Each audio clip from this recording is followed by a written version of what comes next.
Before we get going with episode 98, a word from our friends at Adelphi Racing Club. Adelphi is a racing club of like-minded people who enjoy horse racing and the camaraderie of being a part of something bigger than themselves. It's a true community. Adelphi's founding partners have all owned horses in other partnerships and syndicates as well as on their own, and the overarching goal with Adelphi is to blend the benefits of solo ownership without the administrative hassle with the thrill of the partnership experience. Adelphi offers an interactive ownership experience with real-time access to other partners, trainers, bloodstock advisors, and other members of the team. Adelphi partners will also receive multimedia content on their horses, including videos, photos, partner-only podcast content provided by the In the Money Media team, as well as premium on-track and off-track hospitality experiences. Adelphi has an exciting class of yearling prospects by horses such as Street Sense, Lauban, Frosted, and Taprit, and will be launching a brand new claiming and private purchase partnership in January. Join the club. Many ways to get more information about Adelphi Racing Club. Let's start with the website, adelphiracing.com. That is adelphiracing.com. Email matt@adelphiracing.com. And on social media, Instagram @Adelphi_racing and Twitter @Adelphi Club. Adelphi Racing. Be sure to check them out. Now, on to this week's show.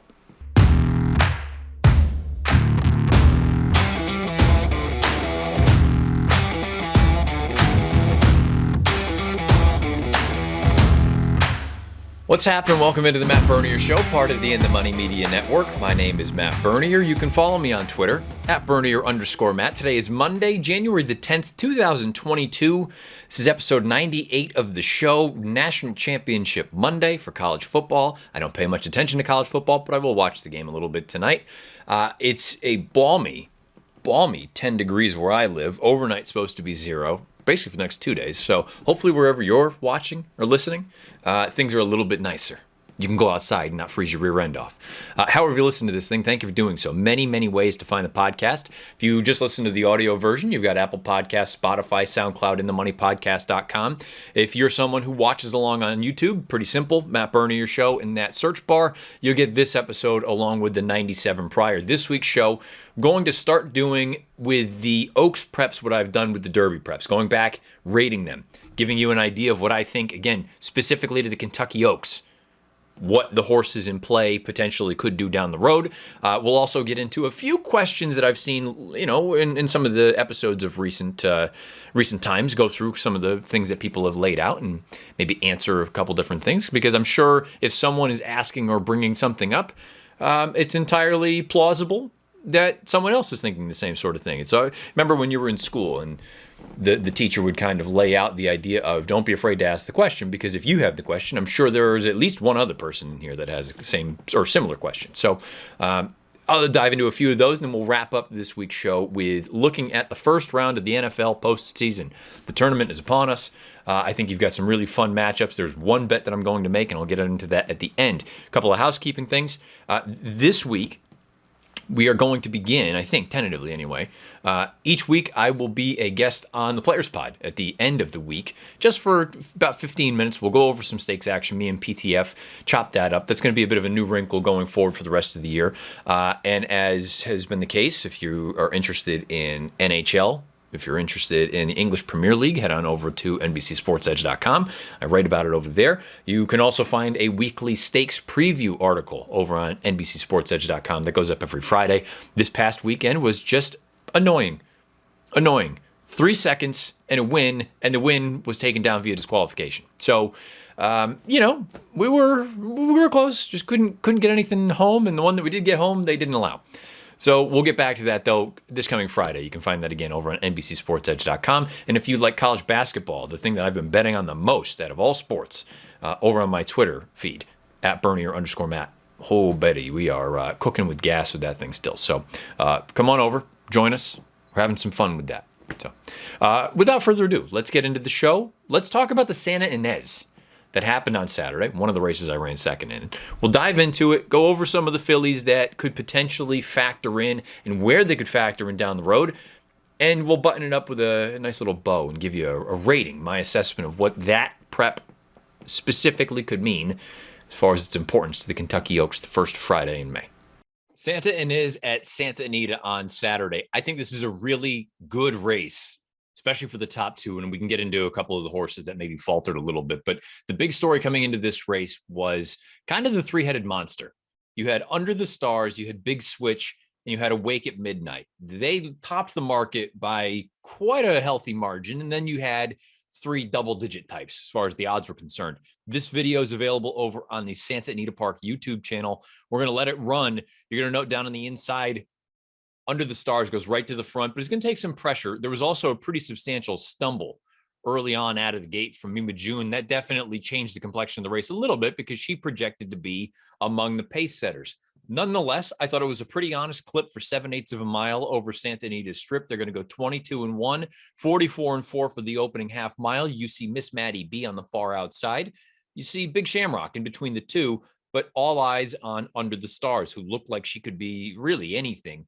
And I like that she's continued to progress. The horse that I picked and bet, and I loved the price, was Awake at Midnight in the familiar Redham silks and the purple and white. Now on the outside, she's going to really make I think, a bold move. Rounding the far turn, puts herself right into the thick of things. And if I'm being honest, when I'm watching the race, right about now is when I stand up and I go, we got this thing. And that's when I start snapping. Not quite yet. It's when we get to the top of the lane. When it looks like she looks Under the Stars in the eye and she's going to go right on by. And perhaps you can look at it and say the ground loss was the difference because the final margin of victory, I believe, was 3/4 of a length. I don't know. There's a part of me that watches this replay time and time again. I think the better horse won. And when I say the better horse, I think specifically going forward, the difference between these two girls is I think Under the Stars wants every bit of distance. And I don't believe that about Awake at Midnight. I think they could potentially be the two leading lights as far as 3-year-old fillies are concerned, or two of them anyway. One route of ground, one in the one-turn configurations. I think Awake at Midnight is really good. I could see her being an 8 bells type. I could see her being, think about Saratoga with a race like the Test. I think those are the races that could fit her perfectly. The Acorn, why not? Under the Stars, to me, is a legitimate prospect. Not just because of her pedigree. She's a 3/4 sibling to Bodemeister, and we know what Bodemeister was capable of on his day. But you take a look at the way that she runs, and I'm going to run this back, and I don't have it queued up right now, but watching her move, and I don't know if anybody has said this, and I could be way off. I don't know about size or anything like that. But just watching her run, she reminds me a little bit of Arrogate, in just that she kind of bows that neck, and she just seems powerful. We're going to run it again from the top of the lane. She just, when I watch this race, it reminds me a little bit of the way that Arrogate moved in the Breeders' Cup Classic. Watch the stretch run when he runs down California Chrome. She just feels like she's got that big kind of powerful run. I don't have any better way to put it or a more eloquent way of putting it. Maybe some of you would agree or disagree, but I think she's really, really talented. Now, here is the elephant in the room. She's trained by Bob Baffert. And this, again, I don't think anything funny. I don't think there's any funny business going on right now. I think we'll find out in time about any of the other stuff. But as far as the here and now, I got no beef. I think this horse, she won on the square. I think she's just better than Awake at Midnight. As much as I like Awake at Midnight, and I think she's going to be very good. Under the Stars, to me, is she has potential. She could be one of those horses that I had mentioned a couple of weeks ago about, okay, Echo Zulu. She comes back. Let's say she just plateaus. Well, there are going to be other girls that jump up. And this may be one of them. Under the Stars, in her 4 lifetime starts, she's gone from buyers of 70 to 72 to 80. And in this race, she earned a 92 buyer speed figure. I love everything about her also in the fact that she's continuing to show not versatility, but she is learning. When she first started her career debut, she was off a little slow. She was chasing a slow pace, didn't work out. Second time out, yes, she's up on the front end in the Desi Ynez, but we're not talking about a blistering pace. Then she comes back, wins, breaks her maiden from sitting off of the pace, and then in this spot here, duels basically the entire way around. The other reason that maybe you want to give a little bit of extra credit is, again, she was dueling on that pace. Her and Awake at Midnight, who arguably had the better trip, maybe not from a ground loss standpoint, but they finished 6.5 lengths clear of the rest of the field. Usually when you get a strong outfield, it's a sign of a good race. And I think those top two, I think they're both legitimate. Now, Under the Stars doesn't earn the 10 Oaks points that could have gone to the winner because of the whole Baffert situation with Churchill Downs. Awake at Midnight earns 4 points for finishing second. So she's, on her way to accumulating enough points to earn a starting spot in the gate first Friday in May. I firmly believe this until proven otherwise. I don't think she's a two-turn horse. Under the Stars, she is one of the handful right now that I can at least cook up a scenario in which she could defeat Echo Zulu. If the scenario I just laid out, if Echo Zulu doesn't improve and this girl continues to take steps forward the way that she is, and again, I like the incremental improvements. She's not jumping up by 15, 20 points at a time. I like her a lot, and I think she's only going to get better as they go around 2 turns. Is she going to even be eligible for the race? I don't know. That's a question that, remains to be seen about how the whole thing is going to play out. At some point, are you going to see connections like this? And you take a look. These are your classic Coolmore folks. Does this filly get transferred to another barn if the whole Baffert situation doesn't get resolved? I don't know how the whole thing plays out. What I do know is this is a filly who has major league potential. So as I've done with the Derby preps, we're going to start doing it with the Oaks preps as well, rating them on a scale of 1 to 10 as far as the importance or the potential impact on the big one. And while I'm going on record saying Awake at Midnight, I don't think she's a two-turn horse. Under the Stars, I do, and I think she could be a player in the Kentucky Oaks if she's even allowed to get in. I gave this an 8 on a scale of 1 to 10. That's how much I believe in this filly. I think Under the Stars is really good. I think Awake at Midnight is very good. It reminds me a little bit of a few years ago, and I can't remember who the other filly was. Oh, it's going to drive me nuts. Oh, was it Abel Tasman? But the showdowns between Midnight Bisou and the other filly, maybe it was Abel Tasman. Somebody can correct me. But they both ended up being in that upper echelon. I think that's what you're looking at with these two girls here. The big, I don't want to say no-show, was Big Switch. And I think to me, all it really just solidifies, and we're going back to the beginning, she's kind of down on the inside right now, chasing behind Under the Stars. She never truly gets involved in this thing. I think it underscores something that maybe I don't give enough credence to, or I don't, bring up enough. There is a significant jump from state bred company to open company. I know that doesn't sound like a brilliant statement, but just because she's run fast against Calbreds, you're dealing with some big time animals here at the open level and an open graded stake. And I think she just got exposed a little bit here. Now, that doesn't mean that she's not going to be able to pick her feet up. This is her first start since Breeders' Cup weekend at Del Mar. Maybe she's going to need a race. Maybe she'll want to stretch out, but she's the size of a locomotive. So I'm not convinced that longer will necessarily absolutely be better for her. I don't know. I mean, I think you just hit the reset button and maybe you go to drop back into a Calbred race. The top two, though, they're not going anywhere but up.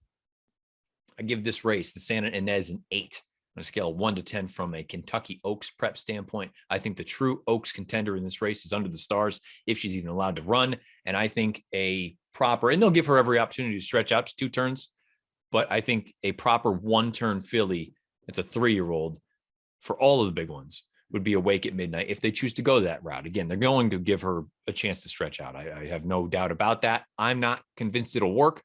I think she's going to do her best work going around 1 turn. But again, that she could be one of the best 3-year-olds, I think, anyway, so far. Let me know your thoughts about the Santa Ynez. Beneath the video player on YouTube or on Twitter at Bernier_Matt. Now, let's answer some questions and comments from the past few weeks. Let's burn through some questions and comments that were left beneath last week's show over on YouTube, and this can become a recurring segment if there are enough folks who chime in beneath the video player on YouTube. That's probably the preferred spot, but you can also email me, bernier.matt89@gmail.com, or obviously Twitter @bernier_Matt. Just going to rip through some of them. Some are questions, some are statements, and we'll just go on from there. Geraldo Rincon, I hope I'm pronouncing that correctly. Flightline has to be the most talented son of Tappet to this date. Matt, do you see Flightline maybe being a potential horse for the Pegasus? He has the pedigree to go longer. I also like Epicenter in his pedigree. Candy Ride has become one of the most influential sires in the industry on either side, sires or broodmares. Geraldo, thank you for the questions, comments, pieces there. No, I don't see Flightline being a player or even a potential horse for the Pegasus. And I say player. If he were to be pointed there, sure. But they've made no sort of indications of where he may go next, but that it won't be to the Pegasus or to Saudi for the Saudi Cup. I was on with Stu from the Stewcast last week, and it's tempered enthusiasm for me with Flightline because he has raced so infrequently to date that it's hard for me to get super excited about him simply because I don't know how often we're going to see him or how many times we're going to see him. Based on this, what are you going to see him? 2, max 3 times this year? And that's if all goes well. So he's a brilliant talent. There's no denying that. But I'm just very skeptical of when we're actually going to see him again. That's just being honest. If I thought that we would see him, 5-6 times this year, yeah, I'd be all in and saying, okay, let's map it out. But he's raced so infrequently, and his connections have been very, very cautious with him. I think for obvious reasons, something is not right with the horse. He must be an ouchie type. Something like that, because otherwise you wouldn't handle them with kid gloves the way that they have. I know they have mentioned the Met as a potential spot. Again, you're talking about June. It's the beginning of January. There's a lot that can happen between now and then. Whether that ends up happening or not, we'll find out. But the talent, no one can argue with the talent. It's off the charts. But we'll see. Again, tempered enthusiasm for me when it comes to Flightline. JM. Aqueduct is a toss for me in the Derby. Nothing good comes out of there for the Derby. Those colts end up being okay horses for the Belmont or the summer races, or even as 4-year-olds, but I'll ignore any prep from Aqueduct. Just hasn't produced in many, many years now. It's always about Santa Anita and Gulfstream. If Santa Anita and Gulfstream are 1 and 1A, Oaklawn and Fairgrounds are 2 and 2A. JM, for the most part, I can't argue with you there. Aqueduct has not been a productive path to the Kentucky Derby in many, many years. That's just the fact. You've had a couple horses who have come out of there and run well. Frosted comes to mind. That was back in 2015. He won the Wood and then finished 4th, I believe, in the Kentucky Derby. Some other horses have then gone on to do good things in other races, to your point. Cloud Computing, in 2017, he finished 3rd behind Irish Warcry. He then came back and won the Preakness Stakes. They didn't even bother going to the Derby with him. But to the overall point, that it's just not been a productive path to Louisville. It just has not been. Part of that is because I think some of the horses are just kind of slow. And this rolls into Robert Walton's piece. Robert Walton's comment.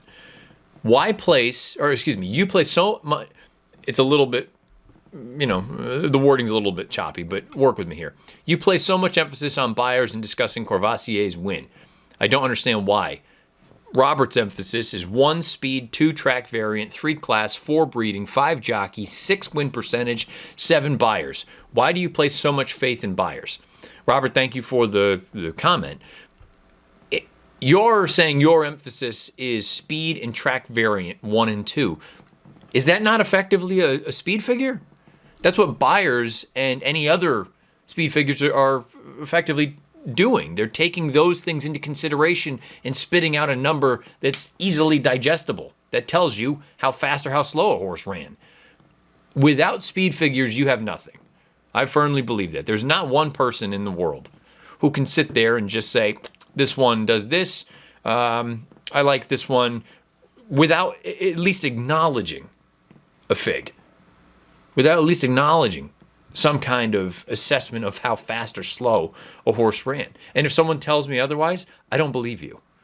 The only way to give a truly fair assessment of a horse, and it's not the end-all be-all, there are all the other pieces that go into it, but to suggest that you can handicap with any kind of success regularly without using some sort of speed figure, I don't believe you. I just don't. It's a tool among many tools that you need. You need to be well-rounded, but to suggest that you can just go about it and say, oh, well, this horse wins at, 50%. Well, great, they win 50% of their races, but in context, let's say they're 5 for 10 lifetime. Did the 5 wins come against, allowance types, and now they're going to jump into a graded stake? Well, guess what? That 50% to me doesn't really mean much.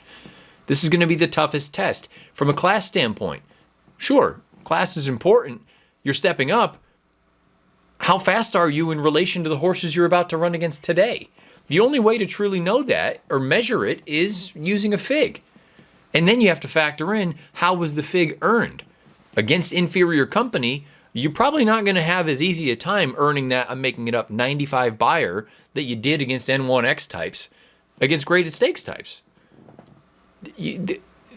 All speed figures are. And I know some people just purely play figs.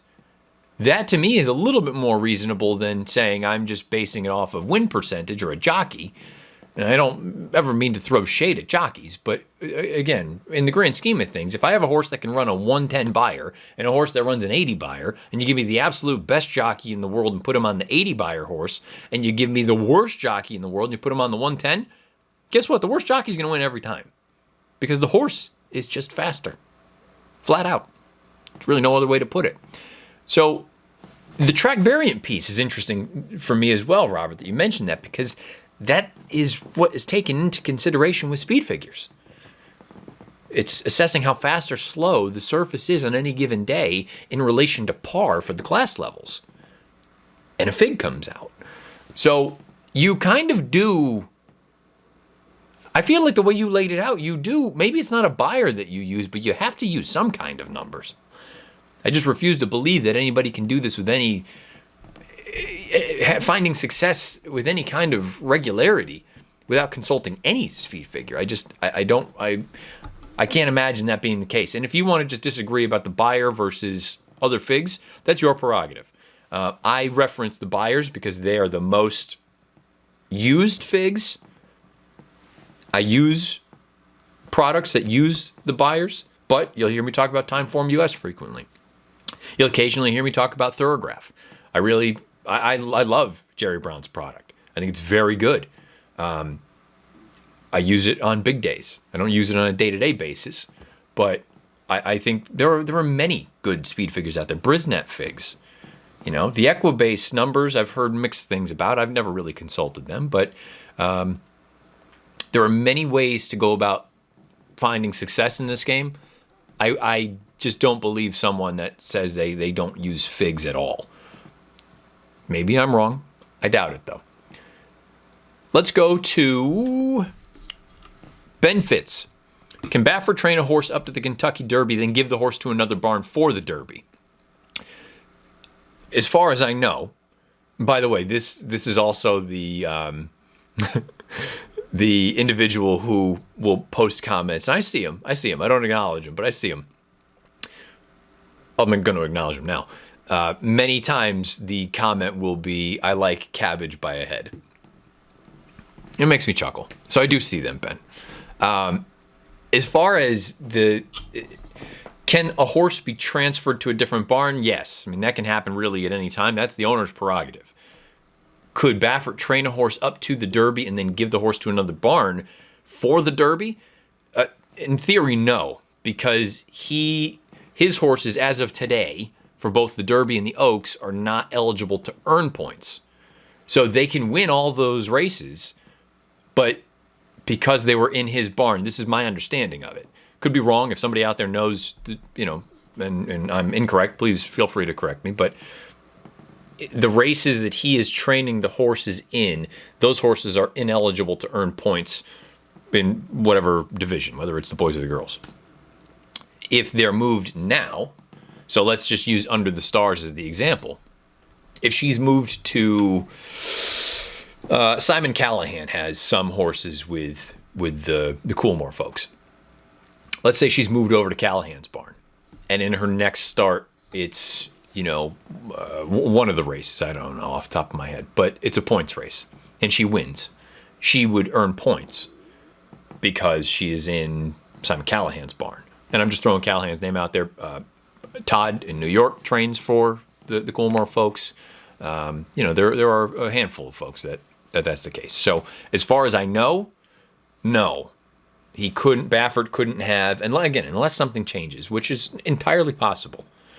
As far as I know, as long as they are trained by Baffert in any given race, they're ineligible to earn those points.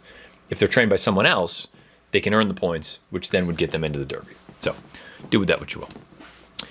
And we'll wrap up a couple of these with some comments about some horses. I mentioned that last week when I talked about the Derby runners.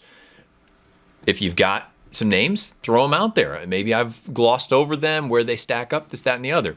Let's start with Luis Rivas. Matt, any comments on simplification at Gulfstream on January the 1st? The Mucho Macho Man Stakes, a 90-buyer speed figure, and the trainer said that they're going to point him to the Holy Bull. So I went through and watched the replay. Simplification, trained by Antonio Sano. This is a 3-year-old son of Not This Time out of a Candy Ride mare. Javier had the mount in the Mucho Macho Man. 90-buyer speed figure, and that's not even the fastest this horse has ever run. Earned 92-buyer 3 starts back at Gulfstream when he broke his maiden by almost 17 lengths. Watching the tape, and you can find it over on Gulfstream Park's YouTube channel. They do a great job of uploading all of their races.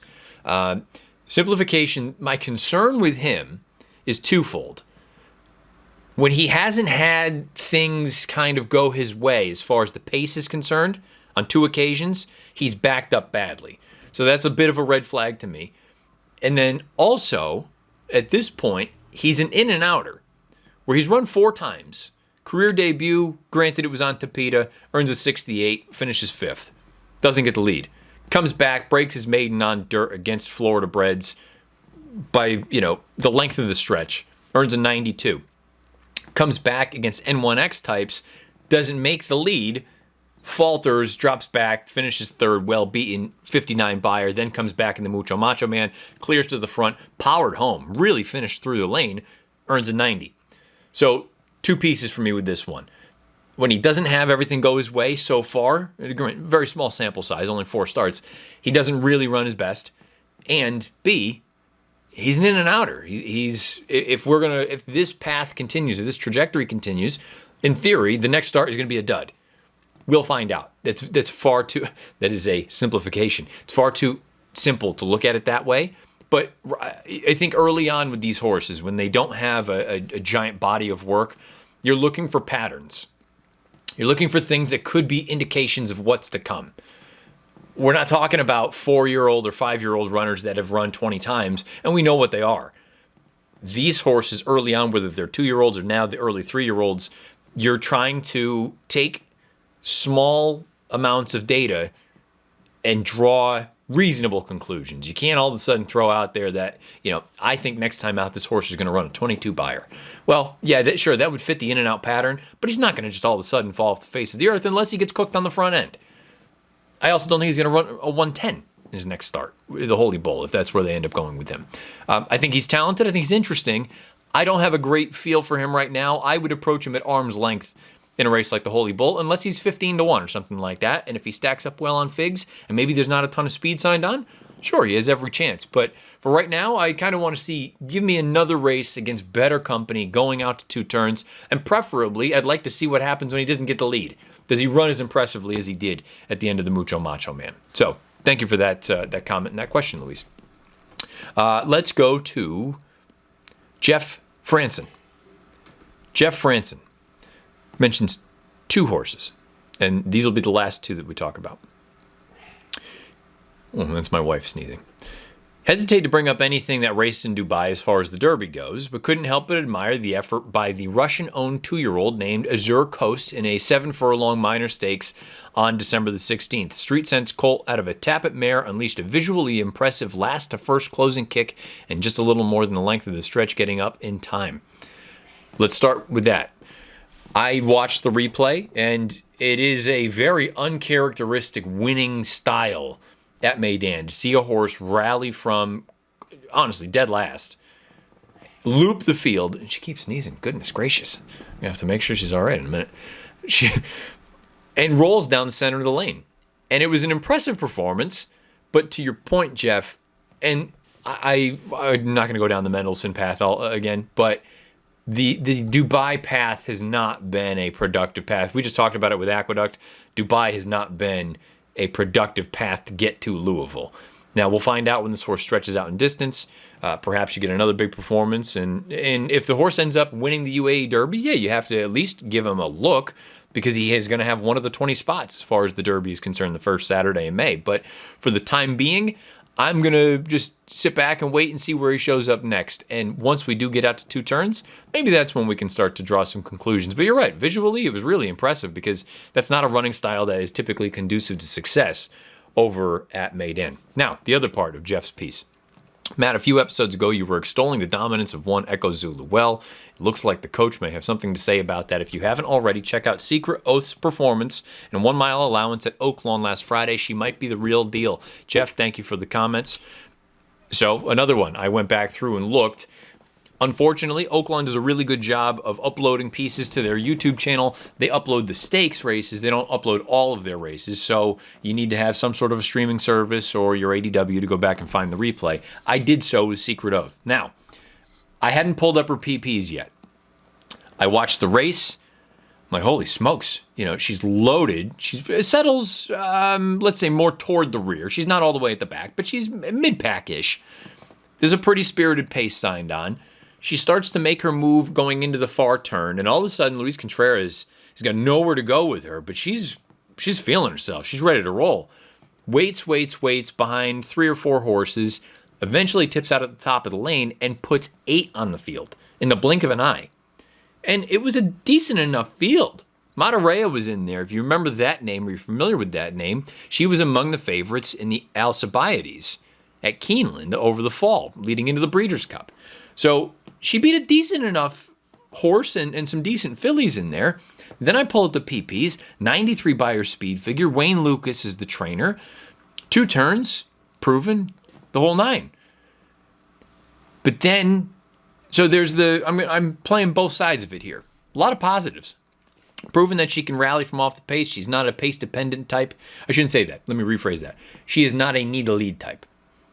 Rallying the way that she did, obviously more pace would be beneficial. But point being, she's passing horses. That's a big tick in the positive for me. She's run fast. 93 Beyer. That was the last day as a 2-year-old. But point being, that was a fast race. You look at the pedigree. Arrogate, distance, no problem. Out of a quiet American mare, that's not the important piece. Absent-minded is Mom. Graded stakes winner multiple times over. Really talented filly and mare. Where's the concern? Why am I kind of pausing? First 3 starts of her career. First was a 1-turn mile, and then 2 2-turn races at Churchill Downs. She earned Beyers of 58, 62, and 64. And then she jumped up to a 93 in that allowance race at Oaklawn. So I always talk about the incremental improvements. I like to see bit by bit we move forward. That's a bit of a red flag. We jumped up 30 points in one race. Curious. The big thing, the elephant in the room, she had Lasix for that race. She did not for the first 3. Lasix can certainly move horses up. 30 points or 29, maybe not quite that much, but I would be very curious to see. I need to see her do that again without Lasix. If she does that and runs equally as fast, and visually she was fantastic, then we got something.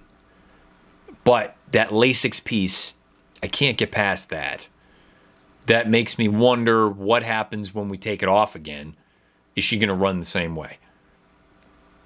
That Oaklawn race, fantastic. If you have the opportunity and you can find it, please do so, because it's really, really an impressive run. But it came with Lasix. First time with Lasix as well.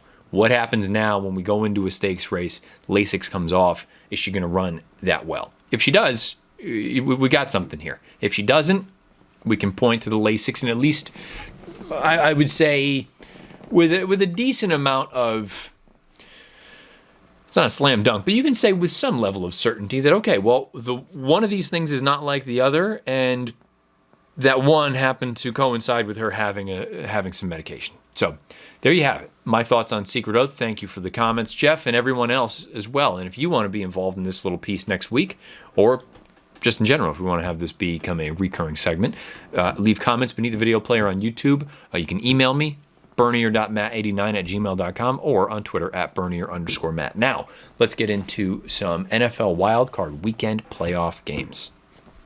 First week of the playoffs, you've got 6 matchups lined up. I'm going to rip through what my projections suggest, compare and contrast to the lines available. I've already got a bet down on really the only game that I'm truly interested in betting, because I think there is a bit of a fair edge there. But I know a lot of people disagree. I've already seen many people, pundits and folks who talk about football for their jobs, suggesting my idea is incorrect. We'll find out. I'm curious what all of your thoughts are beneath the video player on YouTube. So let's get into it. Vegas Raiders at the Cincinnati Bengals. The Bengals are 6-point favorites. The total is 49.5. I have the final score of this game playing out to be 28-19 in favor of the Bengals. Now, this would mean that the Bengals would cover the 6 points. This would mean that the game would come under the 49.5 total. I'm not interested in betting either of those. I don't think there's enough of a margin differential there for me to really take advantage of it. But my projection is the Bengals winning 28-19 over the Raiders at home on Saturday. Also on Saturday, the New England Patriots at the Buffalo Bills. The Bills are 4.5-point home favorites. The total is 43.5. I have Buffalo winning 26-22. Purely watching the Patriots recently, it doesn't look like they're really clicking on all cylinders. There are a few things that look like they're off. Frankly, I'm dubious heading into the game, but at the same time, it's a divisional matchup. We know how the first 2 games went this year. I'm very curious to see how everything plays out on Saturday night. It's for personal reasons. I wouldn't want to bet the game anyway. I'm more interested in just watching it from a fan standpoint. But I don't think Buffalo covers based on my numbers. I do think they win, though. And from a total standpoint, I have the game clearing, I don't want to say by a pretty healthy margin, but by 4.5. So it's not nothing. I have Buffalo winning 26-22, though. Philadelphia Eagles at the Tampa Bay Bucks. This is on Sunday. The Bucks are 8.5-point home favorites. The total is 49. I have Tampa winning 29-22. That means that they don't cover the 8.5. That means that the game goes over the total of 49. And sure, these lines could move dramatically over the course of the week. Who knows if people will end up with COVID and can't play or whatever. A number of different things can happen between now and Saturday and Sunday. But just on Monday afternoon, this is where things are looking, and hopefully you can either take advantage or maybe the numbers move in a more favorable direction for whoever you're favoring. In this game, I have Tampa winning 29-22, not covering the 8.5, and the game going over the 49 total. This is the game that I've already bet. San Francisco 49ers at the Dallas Cowboys. The Cowboys are 3-point home favorites. The total is 50.5. I know many people are continuing to ride hard for that San Francisco 49ers bandwagon. And bad matchups, this, that, and the other. For what it's worth, do with it what you will. I have San Francisco rated 11th, and I have Dallas number 1. And the thing that is startling to me, I said it a few weeks ago, one of the last times I did one of these, talking about some games, I wasn't fully buying into Dallas being in the top 2 or 3. As the season has played out, I have Dallas number 1 by a wide margin, and I get it. They've lost some games against better competition. They're prone to shoot themselves in the foot. I'm not trying to dissuade anyone from their opinion of what they think of Dallas, because frankly, I'm a little unsure about Dallas. But my numbers alone have them a pretty clear-cut favorite, and well ahead of the second best team. Put it that way.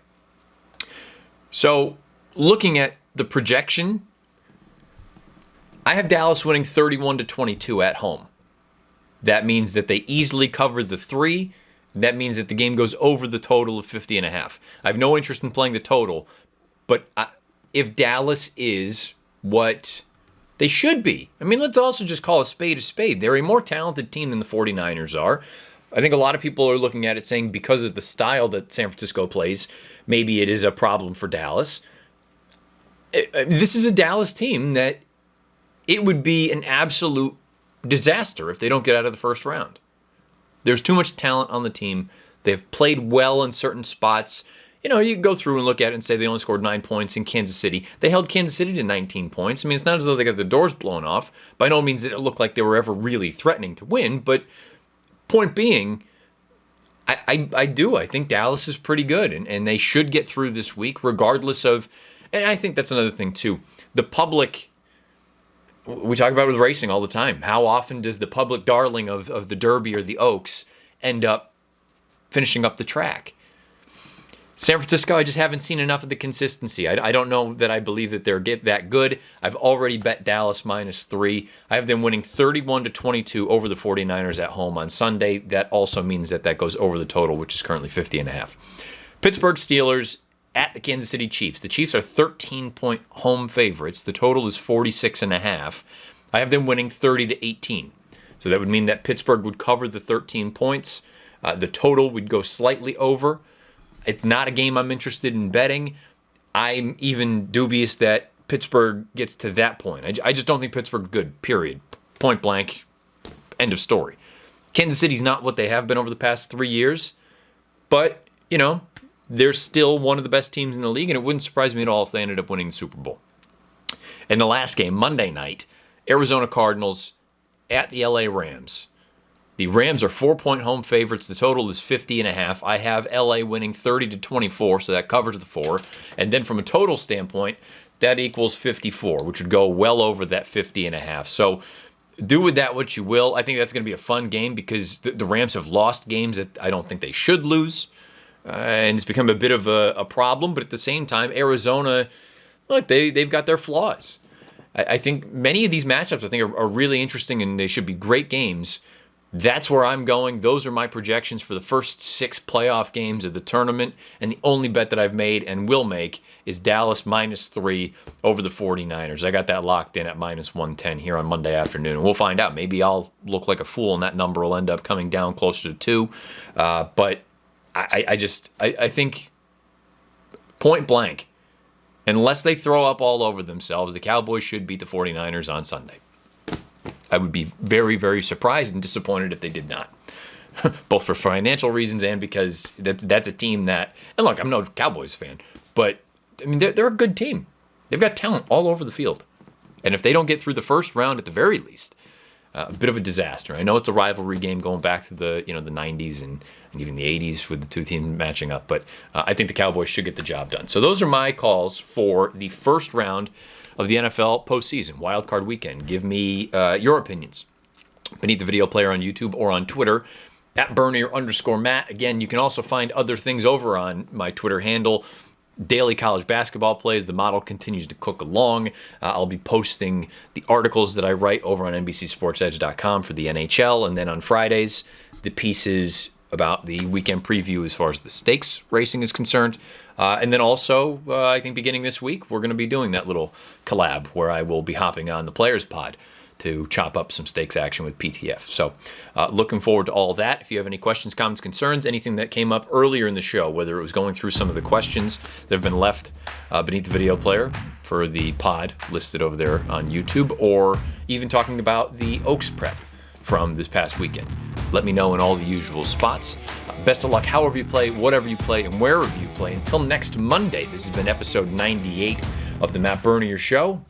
We'll chat again in a week.